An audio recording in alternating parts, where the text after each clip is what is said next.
All right, everybody, let's give it a minute for people to get logged in.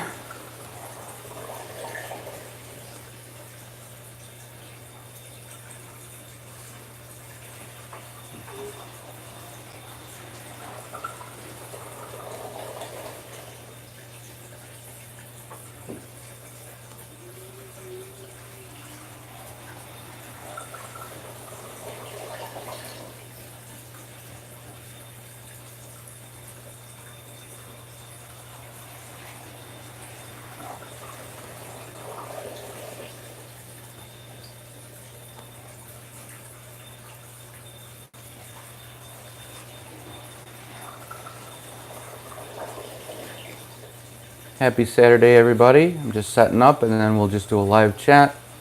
I wanted to just update you guys on the tank and we'll just hang out and talk with each other.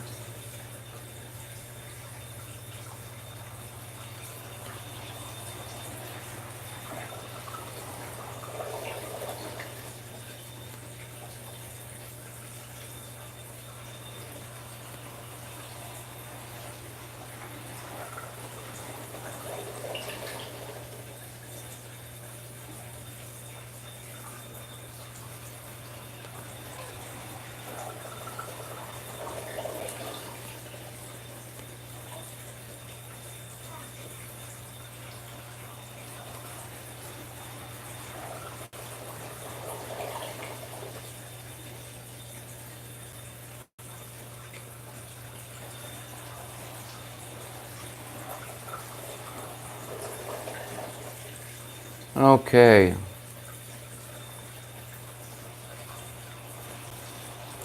Hey Gary, what's up? Hey Richard, what's up? Didn't really have time to film a video, so I figured let's just chat live with everybody and we'll see how everyone's doing. So the tank is doing well. Last week, you know, I dosed this main display tank with cupramine, copper solution, which is what's used to kill ick in the saltwater aquarium. When you buy a new fish, you always want to put it in a quarantine tank. We all know that, for 6 weeks with a mild dose of cupramine solution to make sure that any parasites that are on the fish or in the water that came from the reef store, all those parasites need to be killed before putting in your main tank. You never want to put copper in your main tank because it's been said that it stays in the rocks and the sand forever, and you can never put coral in your tank if you put copper solution in your main tank. It also kills your inverts like your snails and shrimps and starfish and stuff like that.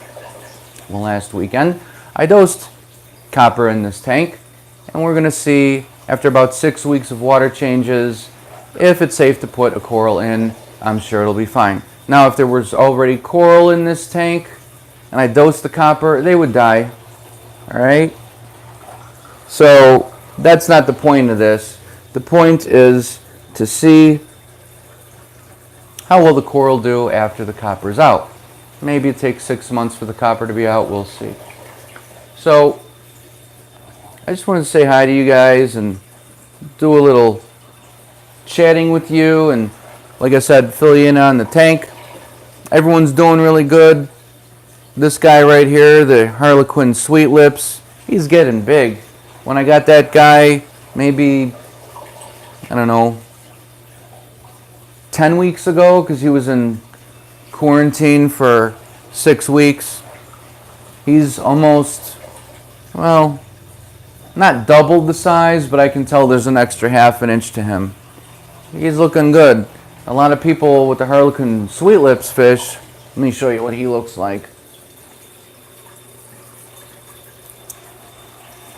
Right there.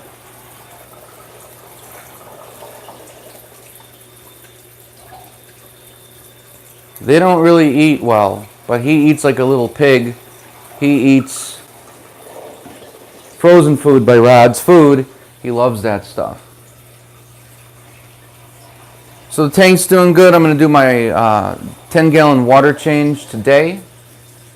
It's a 125-gallon tank. I've got 2 sumps in the bottom.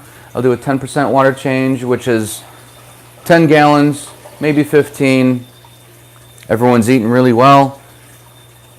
Everyone's doing really good. You can see right here, that's what I feed my tangs, because tang fish are herbivores. They eat this, one of these large leaves of collard greens from the grocery store. I get like 12 or 15 large leaves of collard greens. I feed it once a day. It costs me like $1.50.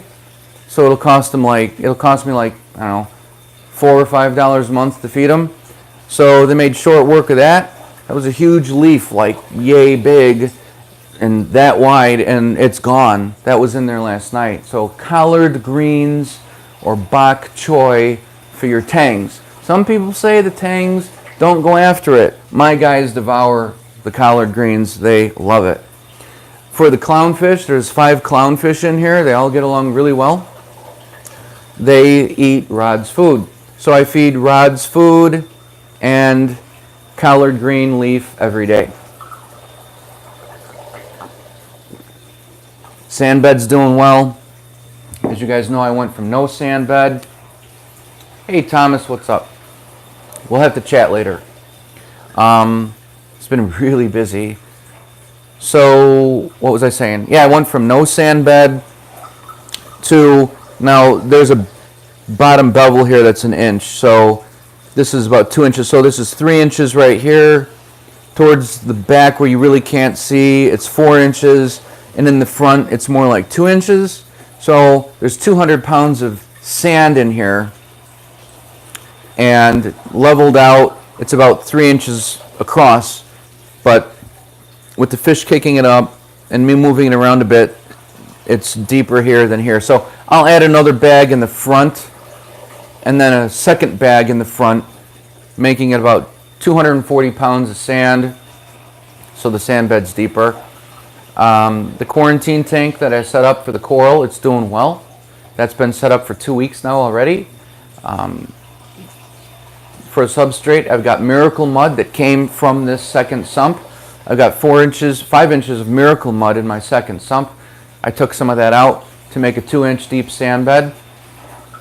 In the quarantine tank, that's only going to be used for coral.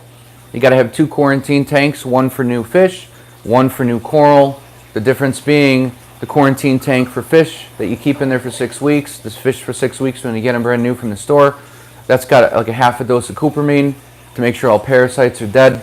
For 6 weeks to keep them in there, I dose cupramine half dose every other week, giving them a break. I don't keep them in cupramine the whole time. So they're in cupramine for about 3 weeks total. The second quarantine tank, which is for corals and inverts only, that never has copper because it'll kill them. And that's doing really well. Probably pick up a coral next weekend when I get paid. And that's probably going to be, probably going to go with a frog spawn. I love the frog spawn and the star polyps. I'm going to go to my brother's house. He's got my 75-gallon tank, and I'm going to get my original star polyp frag that populated that whole 75-gallon tank when I had it, and a third of this tank. It was beautiful. I still have the frag. I gave it to him. It's populating his rocks. It's growing on the rocks nicely. So I'm going to take that frag back, put it in this tank. And it's pretty cool that you can keep using the same frag to populate everything. So in about 6 to 8 weeks, 8 weeks probably, I'll put the coral in here. So how you guys doing?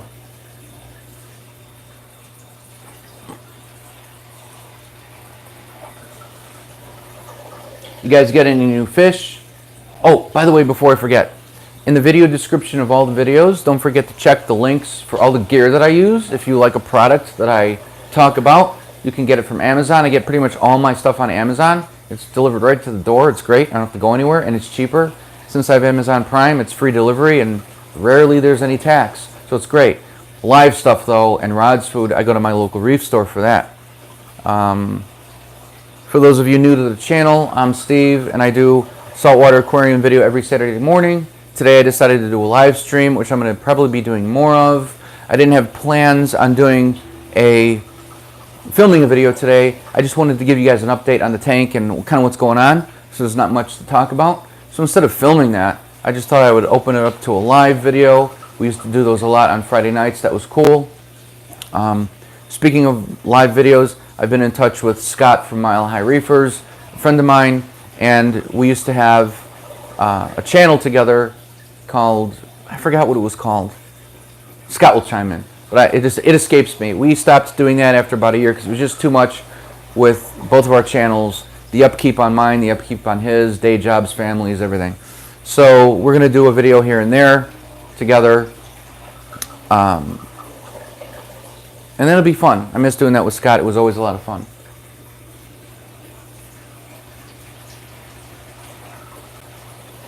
Michaela, did I say your name right?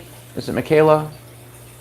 Hi, from the UK. I love the UK. You guys, as I've said, have the coolest accents. I wish I had a UK accent. I know I say that every time, but it's so true. Hello and welcome to the channel.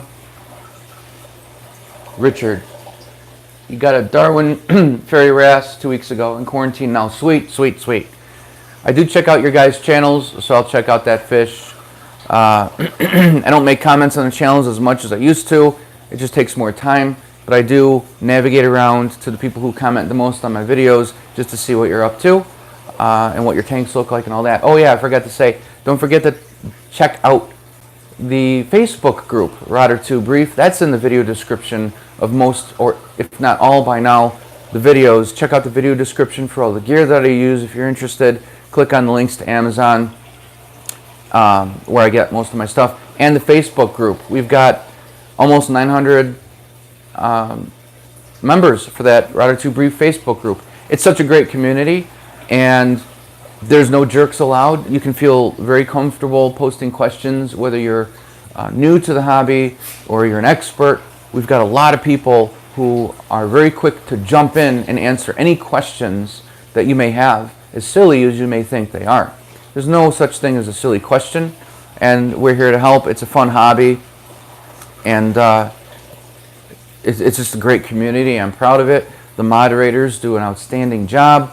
I don't think they have to moderate many people because it's a known fact that there's no jerks allowed. Like I said, I want it to be a very comfortable environment. You know, a lot of fish forums are filled with jerks, and I hate that. I hate bullies and I hate jerks. I'm not dealing with it. Trolls are fun. If I get a troll, it's rare, but it's fun to me to give back what they give. But there's none of that in the forums. Chris, Liverpool, what's up, man? Oh, good. I pronounced Michaela correctly. How you doing? So there's no plans for another fish in this tank. I'm kind of maxed out. Now, the name escapes me, but one of the subscribers, forgive me, I forgot the name, but he picked up a 65 gallon saltwater aquarium, gorgeous tank. It's 8 feet long. That's the tank I want. That would be perfect for all these guys. I would probably sell this one, and I would put the 265 8-foot long tank in the basement. The only problem with that is, well, I am in the basement now more than I think of it, because I do a lot of most of my video production work downstairs, and the kids are down there. They've got their gaming set up. They do their online gaming, streaming, and I do too once in a while. So the fish tank down there would look really nice. But that's down the road.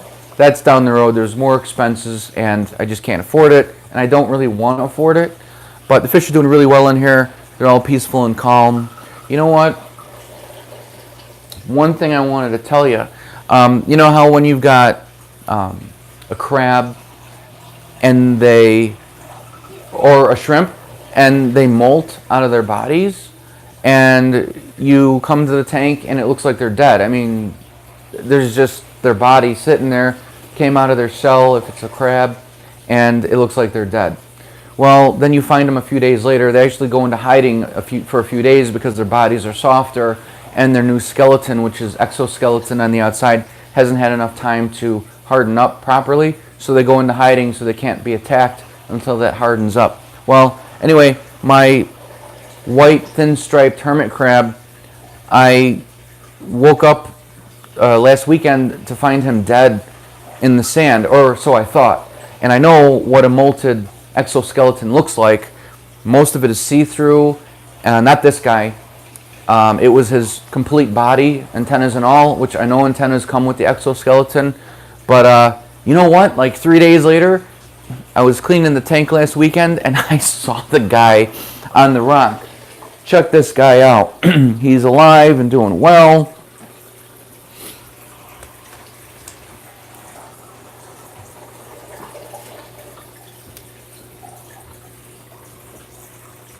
Oh, that's a bad angle.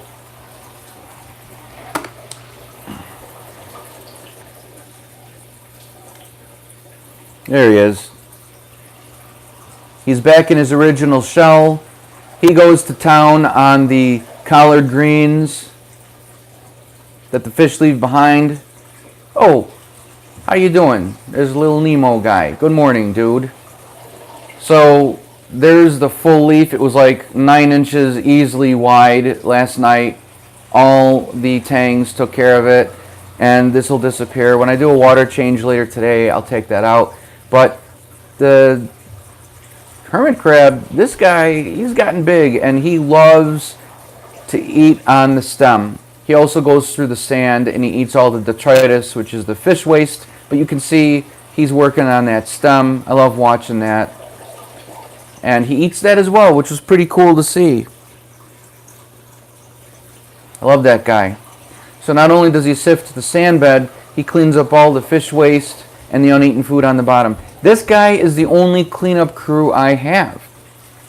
I don't have snails.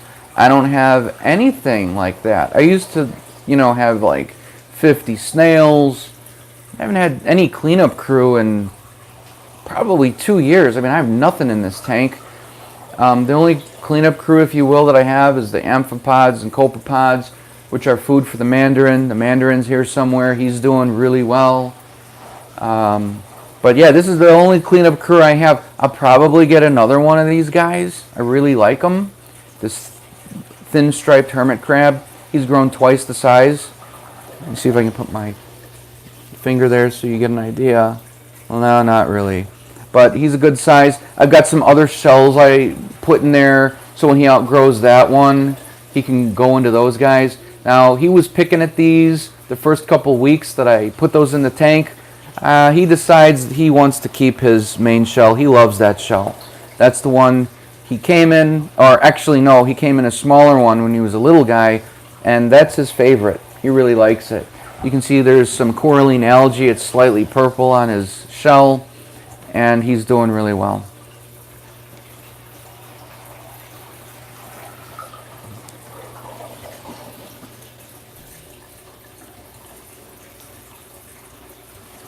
So the water has got some sediment in it and a little bit of bubbles because it's running a little low on water. I got to top it off. I don't have an auto top off unit. All I do is add water to one of the sumps. I got the rotor tube, so the water comes out of the tank. It's caught by one of the foam pads, and it goes right back. I gotta change that out today when I do a water change.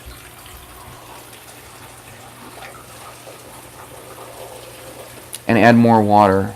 I usually add a gallon a day.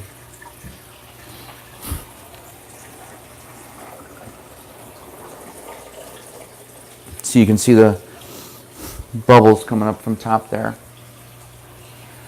Nerdist Aquarist. I like that name. What concentration did you dose the copper to the tank? Great question. I dosed a half a dose. And I always dose a half a dose. And I forget the amount. Here, let me read it for you guys. So this is the cupramine. It kills cryptocaryon, which is, the ick parasite. It's from marine or fresh water. So let me read this. It says, remove all invertebrates, turn off UV sterilizer, remove chemical filtration, use 20 drops for every 10 US, actually 10.5 US gallons. I just say 10.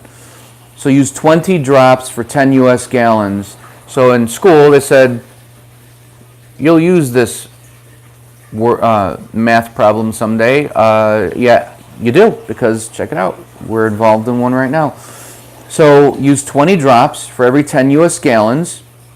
So this is a 125 gallon aquarium minus the sand, I don't know, say 110, I don't know, plus the 2 sumps, I don't know, say 50, 40, so 40. So you just round it. To be safe, I just say 130. So it's 20 drops for every 10 gallons. So 130 divided by 10 is 13. So 13 times 20, what's that? It's too early. 150, 140. So to be safe, I dosed 120 drops. I cut it down. So long story short, in this tank, I did a half a dose. In the quarantine tank, if you have to quarantine your fish, it's always a half dose. And guess what? It works great.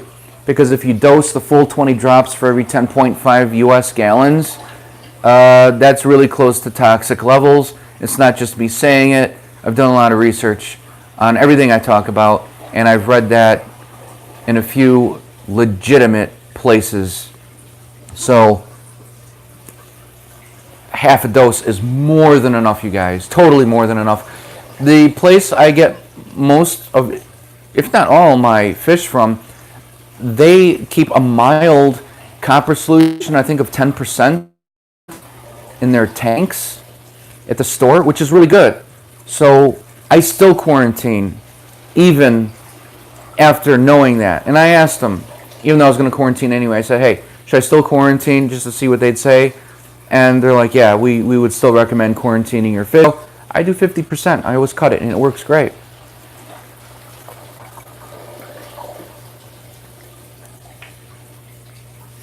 So 50% in here, which is more than enough for the experiment.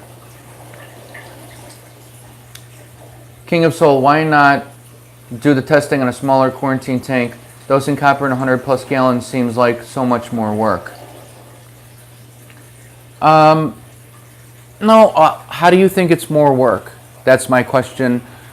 Also, that question has come up. It's a great question. Why don't you just dose it in a quarantine tank? Well, the experiment was, because this is a fish-only tank right now, people say that once you have copper in the tank, you can never put coral in it. Well, I'm going to disprove that, or try to, and I think I will. Pretty sure I will. I've had a few subscribers tell me that they did the same exact thing, and one of them even dosed more than I did, and he's got a thriving tank. He put coral in at the end, and it worked out great. His coral is thriving, and I've seen the tank, and he's got tons of coral. They're huge, and they're all over the rocks. No problem. So people say that once you put the copper solution in your main tank, it continues to stay in there, and it leaches out of the rock. Now, regardless of what happens with this experiment, and I'm pretty sure it's going to be successful, almost positive, if you want to do that, you do it at your own risk. But here's the cool thing, okay, and I'm going to make a video on this to follow up next weekend, or whenever this experiment is finally done, once corals are in here and they're thriving.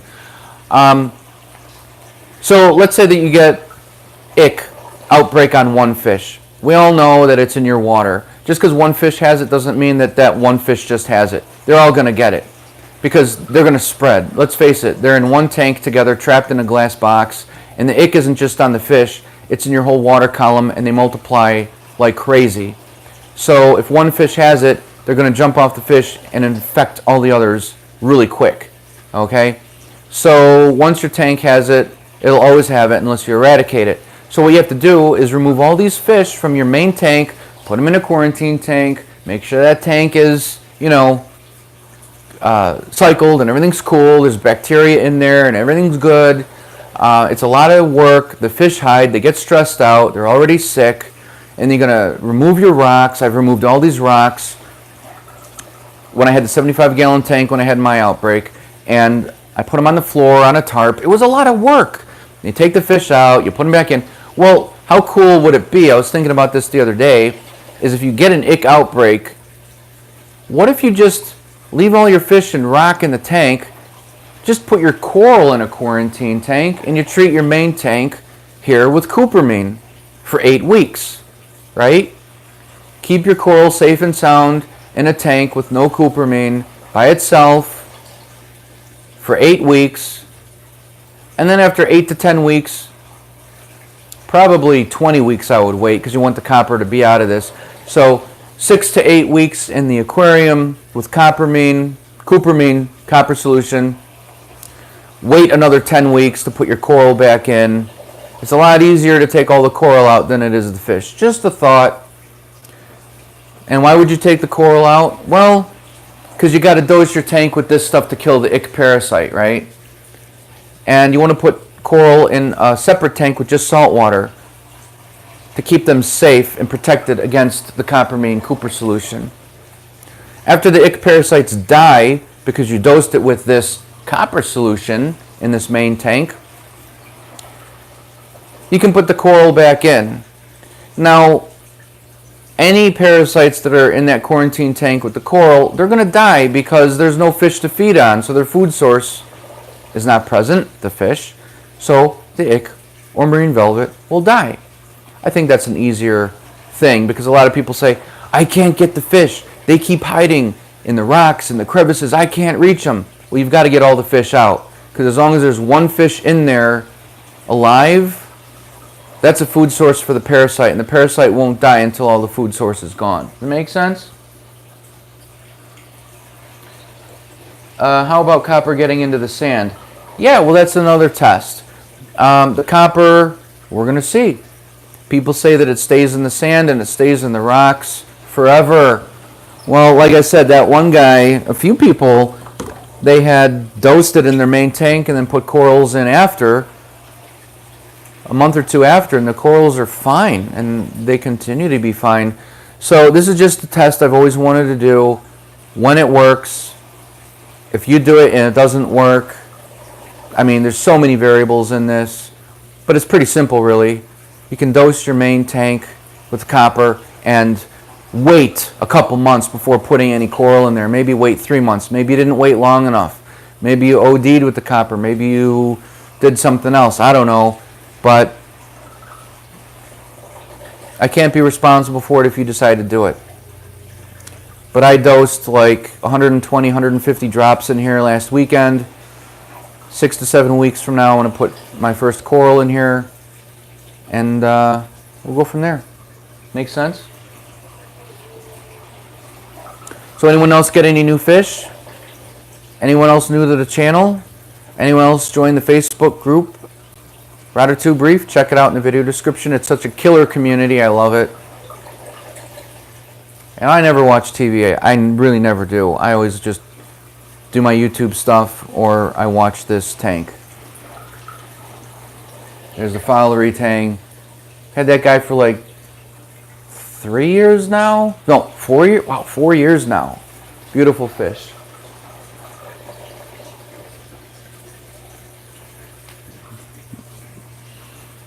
There he is.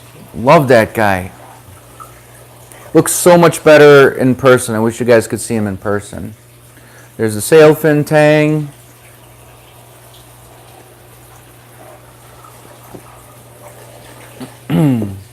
And we have that dude, Spike, the fox face, the yellow guy.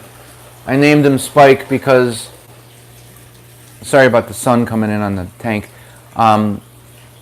When he feels threatened or whatever, his spikes go up, and they're venomous. It's bad news if you get stuck by them, but he rarely does that. He's such a peaceful, calm guy. All these guys are peaceful, but I keep forgetting because I always hand feed these guys, which I'm going to do in a minute for you guys. He's so, look at him, he's so peaceful. He just chills. Look at him. They're all great. They all get along really well. Now getting back to the Harlequin Sweet Lips dude right here. Oh, sorry dude, I scared you. That guy's going to get to be 2 feet long, believe it or not. And he's going to look different. He's going to look like a trout. So those big white clowny spots on his body, they're going to disappear and become really tiny multiple spots, little white spots on a bluish gray body. And he can get to be 2 feet. So his clownfish appearance will turn more into like a trout type looking fish. Still a nice looking fish, but not as beautiful. Oh, don't want to say that too loud. I don't want to upset him. He'll still look beautiful, just not as much. Now, he's in a smaller tank, so he's not going to grow to be the full 2 feet. I've read where some reef keepers have that same fish, and they're about 9 inches long, about as wide as the Fowleri Tang right there, or the fox face. He becomes as wide as that fox face right there. Oh, his spikes went up a little bit. After about 3 years, 4 years, so I've got a long time with that guy. By that time, I'll upgrade to maybe a 265-gallon tank, put it in the basement. If I don't do that, if he gets too big for this, I'll probably rehome him to the Shed Aquarium in Chicago.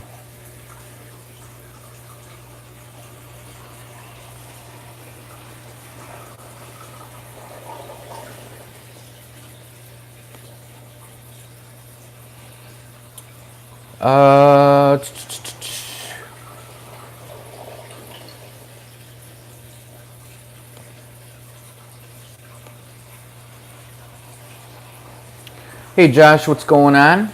Good to see you. King of Soul, you just got a flame angel? That's awesome. I used to have one of those 4 years ago, 5 years ago.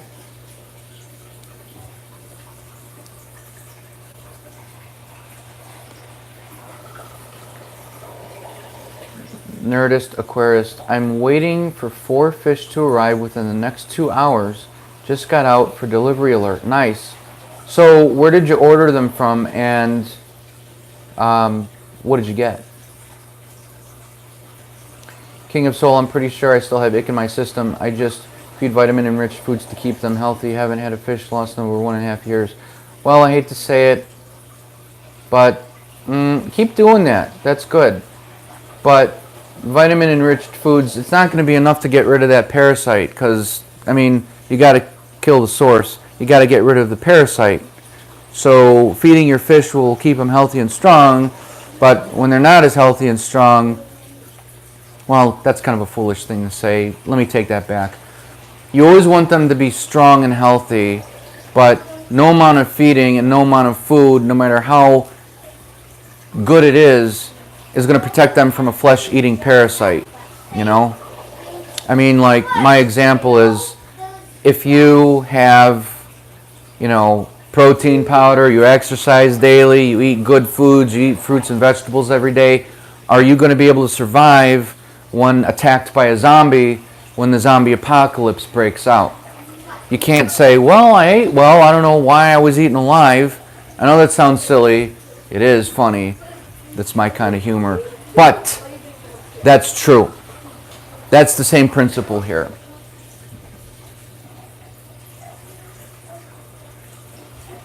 Oh, nice. I'll have to check out those fish, Nerdist Aquarist. Bleh. That's going to be really cool.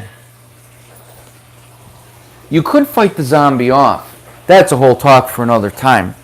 What would you use? A shotgun? Probably. Anyway, that's another video. We'll discuss the zombie apocalypse at another time. Probably on my other channel. It's just simply called Steve Rotter. I do movie reviews, guitar playing, and I decided it's going to be a whatever the hell I want it to be channel, and we can talk about the zombie apocalypse there. King of Soul, Reef Geeks of Chicago, $20, $10, $5 frags, really? Really? All right. I wonder where they're at. Probably downtown. All right. Sounds familiar. I'll have to look them up and see where they're at, if they're in the suburbs or if they're actually in the city. Because I'm in the city, but it depends, like, where they are. Oh, Northbrook. So not really the city. Suburb of Chicago. That's not too far.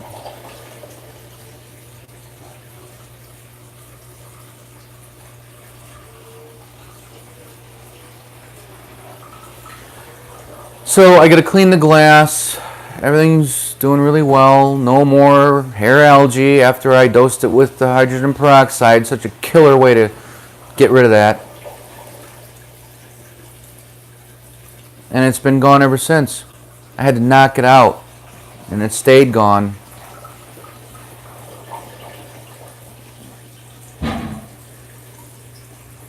This dude is still working on the long stem from the feeding of the fish last night. It's so cool. Let me see if I can get closer to that guy.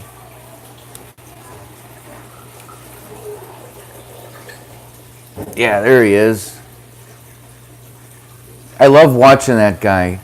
He's going to town on that stem. I never thought he was going to eat that, but that thin striped hermit crab loves that stem, man. That's really cool. Okay, worth the trip. I'll make a little road trip. That's cool. Thanks for the tip. I really appreciate it. Maybe I'll call him and I'll film. Is it a store? Is it or some guy's house? Regardless, I'll call him ahead of time and I'll see if they'll let me film it, and I'll film the experience there. Thanks for the tip. That's really cool. I'll drop him a line. It's a store? Okay, good. Great. I will drop those guys a line and see if I can film it in there, and I'll film for all you guys what they've got. For those of you who haven't seen the store or you're not in the Chicago area, great idea for a video. One fish I'd like to get, probably when I upgrade the tank, whenever I do, is a coal tang. I love my coal tang. I miss my coal tang. Yellow-eyed coal tang. Look like a purple tang, but little dots on the body and yellower on the eyes. I miss that guy. My brother dropped the money on a purple tang, beautiful fish. You know, what my brother's been doing lately for like the fish he's got in my old 75 gallon, he's been getting pretty much all his fish from Petco. I know we frown on that, but if the fish looks good and you quarantine the fish for 6 weeks and half a dose of cupramine, he's had really good luck with it. He's had really good luck with it. I had a tomato clown that I got from Petco. I love that guy. But he was getting really aggressive with all the fish. So I rehomed him. I gave him to a friend. But I had great luck with that guy. Kept him in the quarantine. So check it out. It's worth it. I bought coral, an anemone from Petco. No problems with it. So if you quarantine properly, I think you'll be fine. Depends on the store you go to. I mean, I've walked into a Petco and I saw a couple fish I felt really sorry for, and I wanted to get them out of there. Their fins looked a little stressed and a little torn, and I thought, let me get them and nurse them back to health. I felt like it was my responsibility or my obligation to do that. I didn't. I'm thinking about it. Give them a good home. But even though prices are a little cheaper, it's still kind of a handful of money to drop if they don't do well. Man, this guy's going to town on that.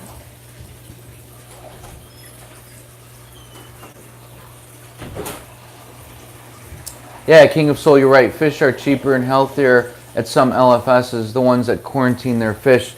My Sailfin Tang was this guy who's coming into the frame right now. He was very healthy. There he is. And my Naso Tang, I got them together the same day, and they were quarantined, not quarantined, but they were put in a mild copper solution. The place where I got most of my fish from, Beyond the Reef in Schaumburg, they quarantine their fish, and then when they're ready, it's a separate facility. They put them in their display tanks in the store, and those display tanks, as I've said, have a mild copper solution, and I've always had good luck with all the fish. That's where I got the Harlequin Sweet Lips like 10 weeks ago. That's where I got the Fowleri Tang right there. That's where I got my fox face. That's where I got all my clownfish. The Sailfin Tang I got from a local store. Can't remember what city, but the tanks were really nice looking, and he's doing well, always has. I apologize again for the sun coming in. Let's do that. Why not get a coal now? Why frown upon it? I say they all come from the felt. Well, first let me address Cindy. I've got a few fish from Petco that were well. Some Petcos have a great saltwater department. Totally right. Exactly what I said. Why not get a coal tank now? Well, I could. It's a 125 gallon tank. It is 6 feet long, which is better than a taller tank because the fish swim left to right. So a taller tank is not going to be good if it's only 4 feet long. They're not going to have much space to swim. And my rock scape is in the center, so they can swim in front of, behind, and through the rocks. So I've got space between the rocks, and I've got space in front of and back of the rocks, so there's more swim space for those guys. I also, as you guys know, don't have much rock on top, so they've got a lot of swim space on top. I don't want to crowd the tank too much. I could totally put a coal tang in here. Maybe I will. I'll think about it. But after my naso diet, I said, you know what, let the tank get used to it. It'll cut down on the bio load because tang fish have a large bio load. They go to the bathroom a lot. They eat a lot. So maybe I'll get a coal tang. They don't get too big. Hey, Daz Cam, what's up? Hi from across the pond. Good to see you. Thanks for joining us. You got your King of Soul. I bought my Flame Angel for 60 bucks. Petco wanted $100. Beyond the Reef wanted 150. Whoa, yep. See? Wait a minute. Flame Angel for 60? Petco wanted $100. Really? Yeah, Beyond the Reef can be a little pricey sometimes. But wait a minute. So where did you get your Flame Angel for 60 bucks? That's like more than half off. That's a killer price. I'll have to go to that place. You know, there's a place, I can't remember the name of it, but the fish are healthy and they're a little cheaper, but the corals are pretty expensive, but they're beautiful. Can't remember the name of it. Man, this guy's going to town. See him wrestling that thing? He does that every time. He does that every time. So I just leave that in there for a few days, and then I put the new one in later tonight to feed the fish. So my laptop died. I can't see any more comments of what you guys are talking about. Actually, I can. I'm filming with the iPad now, so I just brought live comments up on the iPad.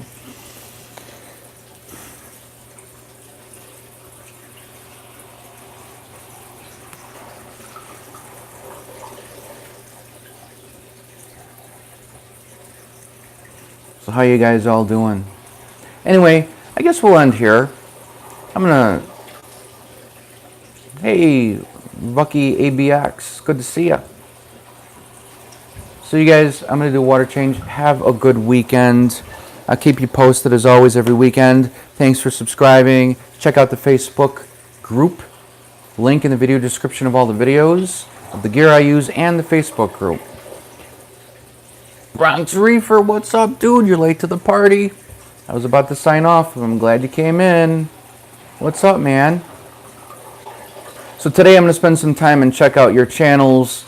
The heavy commenters, I check out their channels more. All right, Michaela, good to see you. Everyone from the UK, thanks so much for tuning in. That's why I like to do these morning ones, because what time is it over there? It's later in the day, something like that, afternoon.